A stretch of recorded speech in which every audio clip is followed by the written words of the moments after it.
Selamat pagi Bapak, apa kabar Pak? Kabar baik. Baik Bapak. Bapak boleh diceritakan sedikit Pak, seperti apa sih program yang dilakukan selama ini, terutama yang ada di Desa Rawalo ini Pak? Oh, sebetulnya kita berawal dulu untuk air bersih. Setelah kita telusuri, akhirnya ada sanitasi lagi. Telusuri, banyak sekali lahan-lahan yang tidak bisa, mereka mengandalkan tada hujan. Kita coba mencari solusi-solusinya, ya, kita coba cari alternatif, ternyata bisa dilakukan. Ya, Rawalo ini sebenarnya salah satunya dari yang untuk pengairan persawahan itu dari 170 yang sudah kita buat.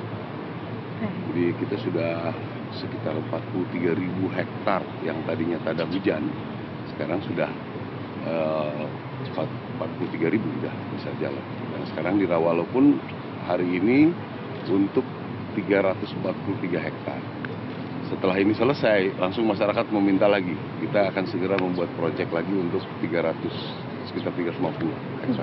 Baik, dan Pak untuk program ini sendiri Pak, apakah ada kerjasama dari instansi lain atau dari pemerintah daerah mungkin? Ya, ini kebetulan kita sudah kerjasama dengan pertanian sekarang. Itu juga ada beberapa dengan PUPR, ada juga dari BUMN, ada semua kita ajak sekarang ini. Ya. Sekarang karena kami sudah terbukti melakukan, sudah banyak yang mengajak kami kerjasama. Jadi yang semula target kita tahun ini 1.000, ternyata per hari ini kita sudah 900 lebih. Jadi hanya kemungkinan untuk akan lebih. Baik. Di seluruh Indonesia. Baik.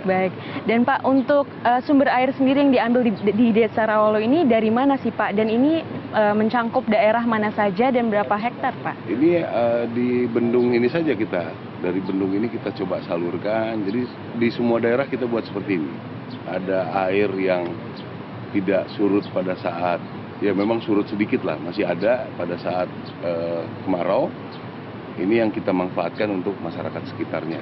Jadi sudah ada yang kita sekarang lagi progres di Pulau Bawean ada, di Brebes ada, di Sukabumi ada, nanti juga ke arah di Sumatera Utara. Jadi kita kerjakan semua bersama.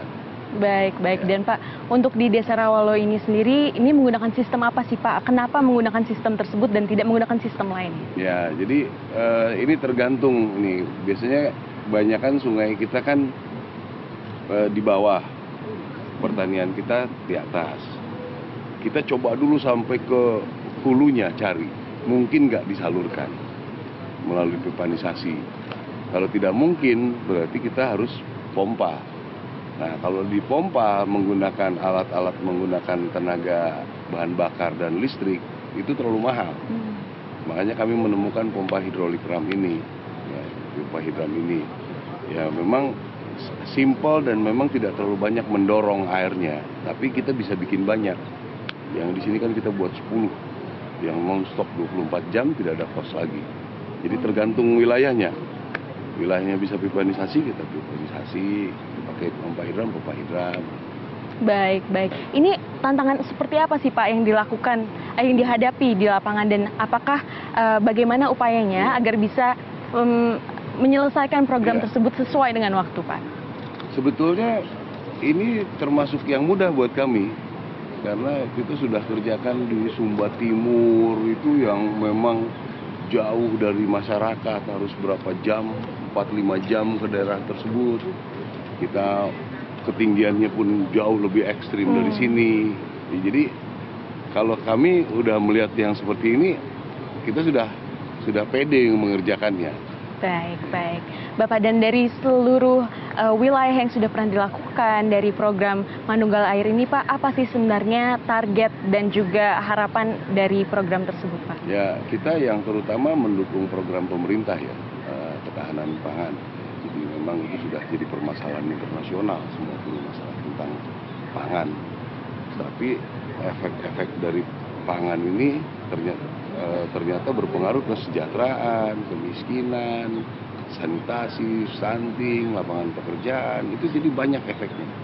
Makanya kami sekarang fokus di air ini, ya nggak fokus seluruhan lah, maksudnya agak untuk perbantuan masyarakat saya fokus di sini dibandingkan orang mungkin banyak sembako, itu juga bagus dilakukan. pengobatan massal, bagus dilakukan. Tapi kita harus juga mencari pangkal permasalahan.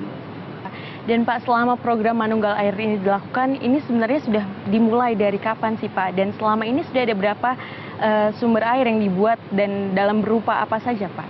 Ya, saya mulai berpikir tentang itu sebetulnya waktu saya zaman Danrem ya, 2015-2016. Kita coba kerjakan 1-2 ya, dengan usaha sendiri. Ya, pada saat itu cari donatur, membuat satu titik saja kita perlu 10 donatur ya. Ya, waktu berjalan terus saya ke Pas Pampres ya, kesibukannya lain. Nah, kembali lagi lah saya jadi Pangdam. Di situ kita mulai lagi bekerja, kebetulan area saya di NTT. Itulah yang kita mulai kerjakan. Jadi sudah ada mulai kata-kata tadi tentang El Nino.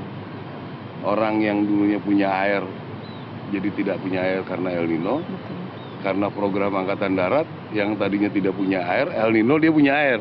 Baik. Sekarang ini kita kerjakan. Jadi kita sekarang yang sudah kita kerjakan sekitar 2.900 titik. 2.900. Ya, dan itu data lengkap, berapa kakaknya, berapa sawahnya, kita punya data lengkap. Baik, baik Bapak. Dan kebetulan nih Pak, peresmian di Desa Rawalo ini nih tidak jauh dilaksanakan setelah HUT TNI ke-79. Ya. Jika biasanya Pak yang berulang tahun ini yang mendapatkan kado, apakah ini merupakan kado dari TNI AD kepada masyarakat? Ya enggak juga ya, karena kita sudah kerjakan banyak. Ini kebetulan waktu saya punya program di sini, bikin 32 titik air, terus RTLH, terus sanitasi.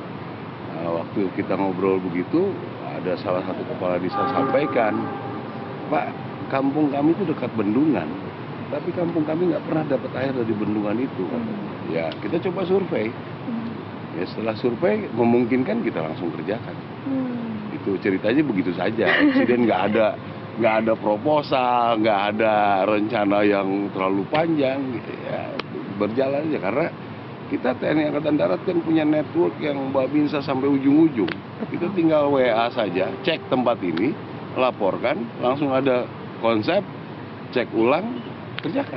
Baik, baik. Dan terakhir Pak, harapannya apa sih Pak untuk program ini khususnya yang dilakukan di Desa Rawalo ini Pak? Ya mudah-mudahan ini bisa digunakan masyarakat dengan sebaik-baiknya. Mudah-mudahan nanti secara data saya yakin di Banyumas ini ada peningkatan karena berpengaruh ya dari air bersih yang kita buat, dari sawah nanti yang terairi, mungkin dalam waktu dekat kita buat lagi. Kalau misalnya sekarang 343, nanti sekitar 350, 700 hektar itu mungkin 1.000 lebih kepala keluarga akan berubah. Ya mudah-mudahan ada pengaruh. Baik, terima kasih banyak Pak Maruli. Semoga ini semua bisa bermanfaat bagi masyarakat dan tentunya dioptimalkan ya dari semua yang sudah ditanamkan dari program ini Bapak. Terima kasih Bapak, selamat bertugas kembali Bapak.